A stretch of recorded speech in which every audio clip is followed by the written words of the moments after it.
Bonsoir peuple de Dieu, que la paix de Dieu soit sur vous. Je bénis le Seigneur l'Éternel qui a fait de moi un messager. Alors, aujourd'hui, je vais encore vous aider à comprendre un mystère. Vous avez entendu la Bible parler du fruit de l'esprit, n'est-ce pas?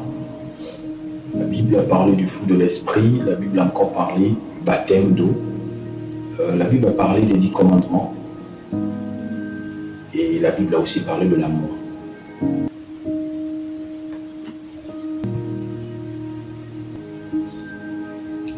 Matthieu chapitre 7, le verset 16, 15, 16 jusqu'à 19.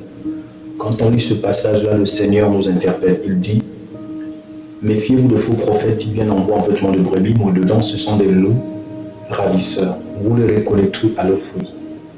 Et cette réponse du Seigneur Jésus-Christ vient du fait que parmi ses disciples, ils lui ont fait cette question. Ils ont fait la passe de cette question, à savoir, parmi les faux et les vrais, comment identifier les fous des vrais? Comment pourrons-nous arriver à identifier les fous des vrais? Disons, dans un autre langage plus adapté, l'ivraie, comment séparer l'ivraie du blé et comment reconnaître que là c'est le blé, ça c'est l'ivraie. Il a dit, tout le monde peut faire, quand vous regardez à ce passage-là, tout le monde peut faire le même miracle, tout le monde peut prophétiser, tout le monde peut même chasser les démons et finir quand même en enfer. Chacun fut jugé selon ses œuvres. La mort et le séjour des morts furent jetés dans l'étang de feu. L'étang de feu est la seconde mort. Quiconque ne fut pas trouvé écrit dans le livre de vie fut jeté dans l'étang de feu. C'est Matthieu chapitre 7, le verset 22. Donc aujourd'hui, la preuve éminente que ce monsieur est appelé de Dieu, c'est pas le spectacle de ces miracles qui le font à bouteille d'eau, qui donnent des bébés et tout ça. C'est pas par là on doit reconnaître le vrai. C'est par le fruit. Maintenant, le fruit n'est pas le péché. Suivez-moi. Ça veut dire que le fruit n'engage pas l'absence du péché. Je m'explique. Quand on est devant quelqu'un, il ne fume pas, il ne boit pas, c'est une personne normale. Ce n'est pas cette carte d'identité pour le ciel qui pourra lui faire accéder. Une vie normale ne pourra jamais te sauver, mais ne pourra jamais t'amener au ciel. Parce que tu ne fumes pas, tu ne bois pas, tu n'insultes personne. Bien au contraire, tu peux encore t'attirer la colère de Dieu parce que tu as refusé la grâce pour une vie normale. Alors, voici ce qu'il faut comprendre de ces passages-là. En réalité, quand nous parlons du fruit de l'esprit, c'est Galates chapitre 5, le verset 22.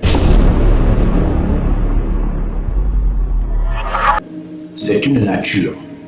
L'amour, la patience, la tempérance, tout ça. C'est une nature. Le fruit de l'esprit est une nature. Et cette nature en nous est la nature de Dieu. La tempérance, il est dans la colère. La bénignité, la libéralité, il y a plus de plaisir à donner qu'à recevoir. Etc. Donc, une fois que vous avez ça, c'est le billet pour aller au ciel. Pourquoi? Vous voyez, le mystère se cache depuis Romains chapitre 6, verset 3. La Bible dit, le baptême n'est pas une nouvelle naissance comme beaucoup vous l'enseignez. Vous avez vu par exemple Nicodème qui vient, qui s'approche de Jésus et il pose la question à Jésus sur les mystères de la parole. Vous connaissez la réponse de Jésus qui va lui répliquer en disant, seul un homme né d'eau et d'esprit peut voir le royaume des cieux. Vous avez vu ça dans le livre de Jean. Cela indique que, bon déjà, pour plusieurs pasteurs, quand notre Seigneur Jésus avait répondu de la sorte, ils se sont dit, donc le fait de prendre les gens et leur plonger dans les eaux du baptême, c'est ça, ils sont nés de nouveau, parce qu'il suffit de t'amener à la mer, ou quelconque place, quelconque endroit là où l'eau circule, on te plonge par immersion, et puis terminé, tu es né de nouveau. Mais c'est faux, ça c'est la religion. Parce que regardez, il y a un risque même, quand on vous plonge dans les eaux, vous mourrez. Mais je vous dis déjà qu'il y a beaucoup de cadavres qui sont dans nos églises, depuis qu'ils sont passés par les eaux du baptême, ils ne sont jamais revenus à la vie.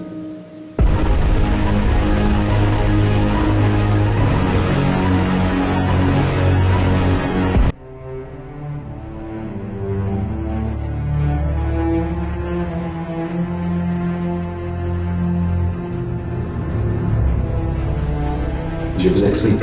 En réalité, dans 1 Jean, il est dit, nous reconnaissons que nous sommes quittés de la mort à la vie, c'est quand nous nous aimons et nous manifestons l'amour.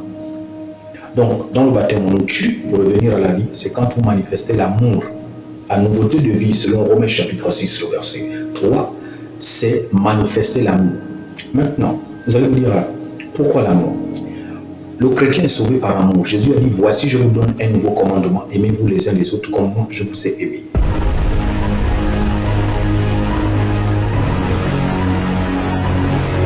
Dans Galates chapitre 5, le verset 14, il va dire, la loi et les prophètes sont accomplis dans une seule parole, c'est dans celle-ci. Tu aimeras ton prochain comme toi-même.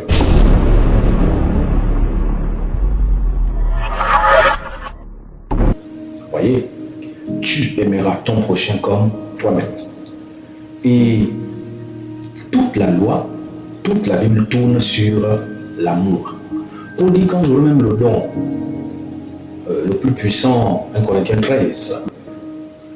Dans 1 Corinthiens 13, Paul dit, quand j'aurai même toute la foi jusqu'à déplacer les montagnes, la science de tous les mystères, si je n'ai pas l'amour, je ne suis rien. Donc ça doit nous interpeller. L'amour fait quoi? L'amour couvre une multitude de fautes. Alors quand il nous demande de marcher par l'amour, nous portons les fardeaux des uns et des autres pour accomplir la loi de Christ. Or, la loi de Moïse, ce n'est pas porter les fardeaux des uns et des autres, c'est de condamner le pécheur dans sa mauvaise foi. Mais nous devons porter les fardeaux des uns des autres. Et qui sommes-nous en réalité? Des intercesseurs.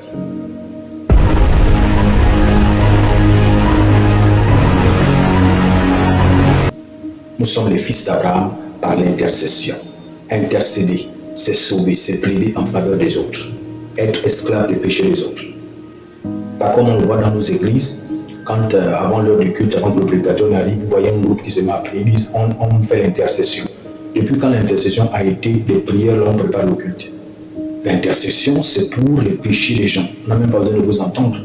Quand vous voyez les péchés, vous allez vous agérer pour ces personnes-là, pour accomplir Jean chapitre 20, le verset 23. C'est toujours l'expression de l'amour.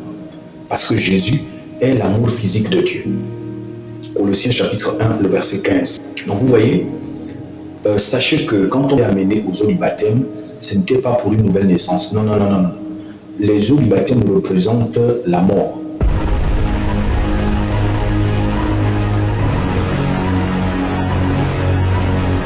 L'eau là, c'est la terre. Genèse chapitre 1, le verset 9 à 10. L'eau là, c'est la terre.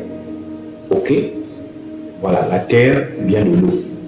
Donc, quand on te plonge là-bas, c'est ça. Maintenant, comment comprendre Jean chapitre 3? Il dit à Nicodème quelque chose. Il dit, si un homme n'est né d'eau et d'esprit, il ne peut voir le royaume des cieux.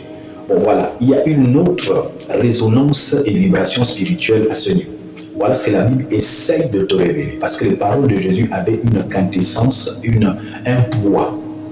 D'accord? Dans les paroles de Jésus-Christ, nous retrouvons plusieurs mystères. Parce que c'est Dieu qui parlait comme un homme veut parler. Le plus excellent de tous les hommes, c'est Dieu. L'homme par excellence. Maintenant, voilà ce qui se passe. Quand il dit à Nicodème, si un homme n'est né d'eau et d'esprit ne peut voir le royaume des cieux, il est en train de lui dire, Nicodème, là où tu es, tu as déjà connu la naissance de l'eau. Il ne parlait pas du baptême d'eau. Donc le baptême d'eau ici n'est pas dans le chapitre 3, ce n'est pas le baptême d'eau. Il essaie juste de lui faire comprendre que la naissance naturelle est appelée l'eau parce que l'homme sort de la terre et la terre vient de l'eau, selon Genèse chapitre 1, verset 9 à 10.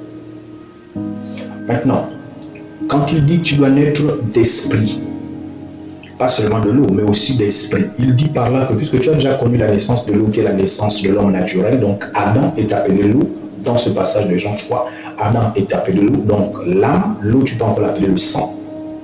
1 Corinthiens 15, 45, le premier Adam est une âme vivante et le dernier Adam est un esprit vivifiant.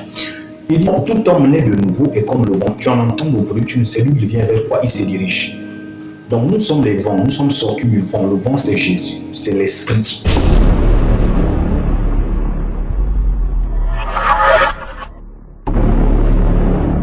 Alors j'ai dit à Marie, je vous salue Marie, l'enfant était passé par le moyen de la foi, ce qu'on appelle la vertu du Saint-Esprit. Donc par vertu du Saint-Esprit, la dame est tombée enceinte.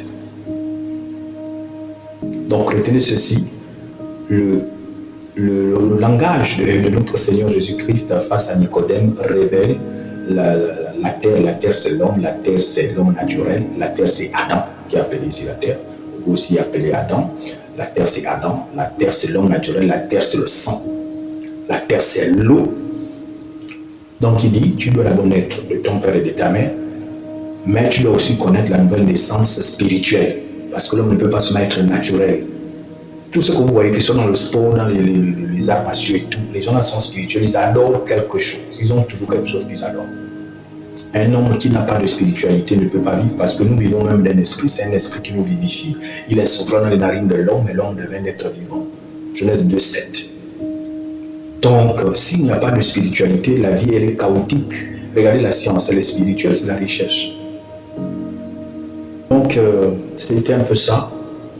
Que Dieu vous bénisse et qu'il nous donne la capacité d'aller de l'avant au nom de Jésus. Amen. Bye bye.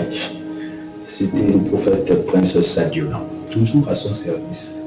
Je lui ai donné ma jeunesse. Amen. Merci de m'avoir écouté, d'avoir consacré au moins 2 minutes à m'écouter. Que Dieu vous garde. Au nom de Jésus. Amen. Des aliments impurs. Et vous dites,